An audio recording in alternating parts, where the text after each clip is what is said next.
آپ کے پاس کون سی کسوٹی ہے جس کے مطابق آپ یہ کہہ رہے ہیں کہ یہ کتابیں کرپٹڈ ہیں؟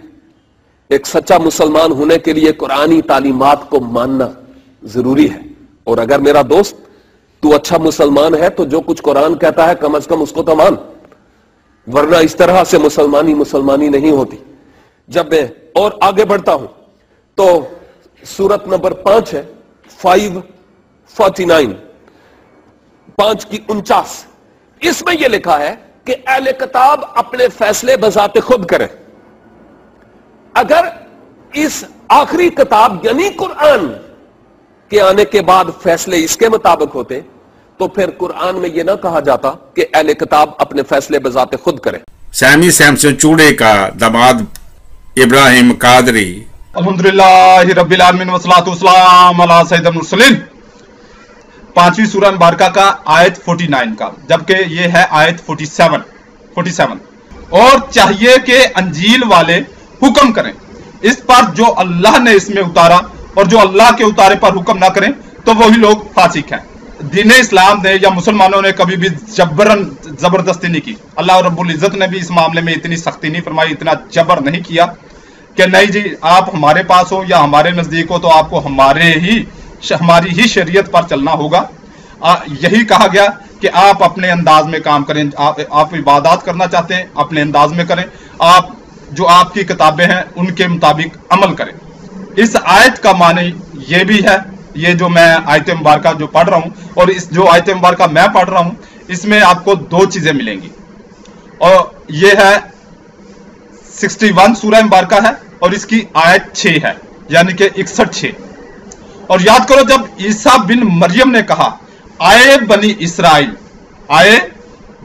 اسرائیل میں تمہاری طرف اللہ کا رسول ہوں، میں تمہاری طرف اللہ کا رسول ہوں، یعنی کہ حضرت عیسیٰ مسیح بن مریم نے یہ کہا ہے کہ اے اسرائیل میں تمہاری طرف اللہ کا رسول ہوں، اپنے سے پہلی کتاب توراۃ کی تصدیق کرتا ہوا اور ان رسول کی بشارت سناتا ہوا جو میرے بعد تشریف لائیں گے۔ ان کا نام احمد ہے، احمد صلی اللہ تعالی وسلم ہے۔ اور پھر جب احمد صلی اللہ تعالی وسلم ان کے پاس روشن نشانیاں لے کر تشریف لائے، بولے یہ کھلا جادو ہے۔ اب ہو سکتا ہے کہ قرآن پاک کی اس آیت کا جو اس میں جو یعنی کہ جو آیت اس نے کوٹ کی ہے 49 کا مگر ہے 47، تو اس میں یہ بھی ہو سکتا ہے کہ وہ جو حکم دیا گیا ہے کہ جو انجیل والے ہیں وہ انجیل کے حکم کے مطابق کام کریں، تو اس میں یہ حکم ہے کہ حضرت عیسیٰ مسیح بن مریم نے جو بشارت سنائی، حکم سنایا کہ میرے بعد جو نبی تشریف لائیں گے ان کا نام احمد ہے، اور ان کی پیروی کرنا ظاہر سی بات ہے۔ جب پیشن گوئی کر دی، بشارت سنا دی، تو ان کی پیروی کے لیے کہا۔ اور اس میں سے یہ بھی ثابت ہوا کہ جو عیسیٰ مسیح بن مریم ہے وہ کن کی طرف آئے؟ وہ بنی اسرائیل کی طرف آئے، لہٰذا وہ کیا ہوئے؟ وہ موسوی شریعت کے ہی پابند ہوں گے۔ ایک زمانے سے 1400 سال سے زیادہ آپ لوگ شور مچا رہے ہیں عیسیٰ عیسیٰ عیسیٰ عیسیٰ عیسیٰ۔ کوئی عقل کی بات کرو، ہمیں جو صحیح والا عیسیٰ وہ پیش کرو، اور اس کے لیے آپ کو بائبل پڑھنی ہوگی۔ قرآن کا عیسیٰ بائبل مقدس کا عیسیٰ نہیں ہے۔ مارک اٹ ڈاؤن، لکھ لیں، یہ گارنٹی کے ساتھ بات کرتے ہیں۔ تو بائبل میں اگر ہم دیکھتے ہیں متی باب 5 اور اس کی آیت 17، 18 اور 19، یہ نہ سمجھو کہ میں تورات یا نبیوں کو رد کرنے آیا ہوں، میں انہیں رد کرنے نہیں بلکہ پورا کرنے آیا ہوں، کیونکہ میں تم سے سچ کہتا ہوں کہ جب تک آسمان اور زمین نابود نہیں ہو جاتے، شریعت کا کوئی چھوٹا سا حرف یا ذرا سا شوشہ مٹنے نہ پائے گا جب تک سب کچھ پورا نہ ہو جائے۔ اس لیے جو کوئی ان چھوٹے سے چھوٹے حکموں میں سے کسی کو توڑتا ہے اور دوسروں کو بھی یہی کرنا سکھاتا ہے، وہ آسمان کی بادشاہی میں سب سے چھوٹا کہلائے گا۔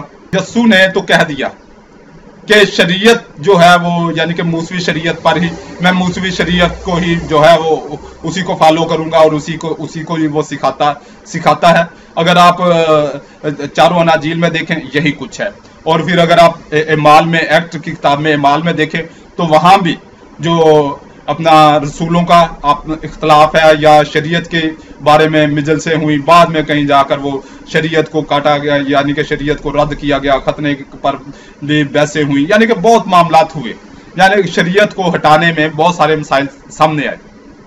تو اب یہاں دیکھتے ہیں کہ گلتیوں باب 3 اور آیت 10 تا 13 تک۔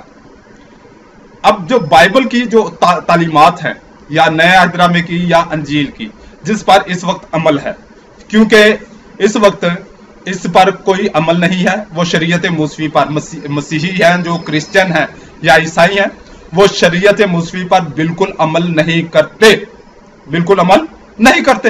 وہ آپ بھی دیکھ رہے ہیں کہ شریعت موسوی پر کوئی عمل نہیں کرتے۔ اور اگر ہم دیکھیں کہ یسوع نے جو شریعت دی ہے، یسوع نے کوئی ایسی شریعت نہیں دی، اس نے صرف ایک ہی جو میری سمجھ میں آئی ہے کہ اگر کوئی تیرے داہنے ہاتھ پر گال پر تھپڑ مارے تو بایاں کی بھی اس کی طرف پھیر دو، تو اس پر بھی عمل نہیں ہے۔ عام مسیحوں کو ہم دیکھتے ہیں تو وہ تو ایک کی بجائے 10 سناتے ہیں۔ اب ہم دیکھتے ہیں وہ جو حوالے کی طرف آتے ہیں، گلتیوں باب 3 اور اس کی 10 تا 13 ہے، مگر جتنے شریعت کے اعمال پر تکیہ کرتے ہیں وہ سب لعنت کے ماتحت ہیں، چنانچہ لکھا ہے کہ جو کہ شریعت کی کتاب کی ساری باتوں پر عمل نہیں کرتا وہ لعنتی ہے۔ اب یہ صاف ظاہر ہے کہ شریعت کے وسیلہ سے کوئی شخص خدا کے حضور میں راست باز نہیں ٹھہرایا جاتا، کیونکہ لکھا ہے کہ صرف وہ شخص جو ایمان سے راست باز ٹھہرایا جاتا ہے جیتا رہے گا، اور شریعت کا ایمان سے کوئی تعلق نہیں، بلکہ لکھا ہے کہ شریعت پر عمل کرنے والا شریعت کی باتوں سے زندہ رہے گا۔ مسیحی نے جو ہمارے لیے لعنتی بنا، ہمیں مول لے کر شریعت کی لعنت سے چھڑا لیا ہے، کیونکہ لکھا ہے جو کوئی لکڑی پر لٹکایا گیا وہ لعنتی ہے۔ غلطیوں کے نام خط نئے عہد نامے میں 3 باب اس کے 13ویں آیت پڑھ لینا۔ لعنتی یسوع، وہ لعنتی بنا بنا بنا۔ اب ان کو یہ جو عیسائی ہیں، مسیحی ہیں، کرسچن ہیں، انہوں نے شریعت سے جان چھڑانے کے لیے اس شخصیت کو جس کو انہوں نے بہت زیادہ بڑھایا چڑھایا، وہ ایک شخص تھا، ابن آدم تھا، ابن انسان تھا، ابن یوسف تھا، ابن داؤد تھا، اس کو ابن مریم تھا، خدا بنا دیا۔ پہلے تو خدا بنا دیا، اب جب دیکھا کہ شریعت پر عمل کرنا بھاری پڑ رہا ہے، موسوی شریعت پر سخت شریعت ہے، سخت باتیں، تو اب اس کو لعنتی قرار دے دیا۔ یہ آپ نے پورا، میں نے جو حوالہ پڑھا، میں نے اپنی طرف سے تو کوئی بات نہیں ڈالی، میں نے اپنی طرف سے تو کوئی بات نہیں ڈالی، یہ میں نے بالکل لیٹسٹ ورژن سے، لیٹسٹ ایڈیشن سے لیا ہے، تاکہ کوئی یہ نہ کہہ سکے کہ جی آپ ہمیں وہ بائبل نہیں مل رہی، ہمیں جو آپ نے یعنی کہ جس کا ریفرنس دیا یا حوالہ دیا وہ نہیں مل رہی، اس لیے میں نے یہ لیٹسٹ میں سے لیا ہے۔ تو اب یہ آپ خود فیصلہ کر لیں۔ یسوع میں اور کتے میں کوئی فرق نہیں ہے، کتا کتا ہے، یسوع بھی کتا ہے۔ بائبل مقدس کا خدا شیطان کی مانند ہے۔ 2 کرنتھیوں اس کا 4 باب اس کی 4 آیت، یعنی ان بے ایمانوں کے واسطے جن کی عقلوں کو اس جہاں کے خدا نے اندھا کر دیا ہے۔ اس جہان کے خدا نے یعنی شیطان نے، اور اس جہان کا خدا کون ہے؟ یہ ابلیس ہے، یہ شیطان ہے، اور اس جہان کا خدا ابلیس ہے۔ اللہ رب العزت آپ کو دین اسلام سمجھ کر قبول کرنے کی توفیق عطا فرمائے، آمین۔ فرمان اللہ رب العزت ہے، بے شک جو ایمان لائے اور اللہ کے لیے گھر بار چھوڑے اور اللہ کی راہ میں اپنے مالوں اور جانوں سے لڑے، اگر وہ دین میں تم سے مدد چاہیں تو تم پر مدد دینا واجب ہے۔ سورہ الانفال آیت 72۔ غیر مسلم جب اسلام قبول کرتا ہے، اس کا خاندان، رشتہ دار، برادری اس کی جان کی دشمن بن جاتی ہے، اس پر تشدد ہوتا ہے، اسے گھر سے نکال دیا جاتا ہے، وہ تہی دست و تہی دامن ہو جاتا ہے۔ اس صورت میں امت مسلمہ کی ذمہ داری بنتی ہے کہ اسے پوری طرح دین و دنیا میں بحال کیا جائے۔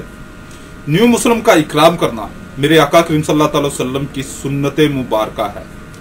صحیح بخاری 3344 حدیث مبارکہ اور صحیح مسلم 2 جلد حدیث مبارکہ 1064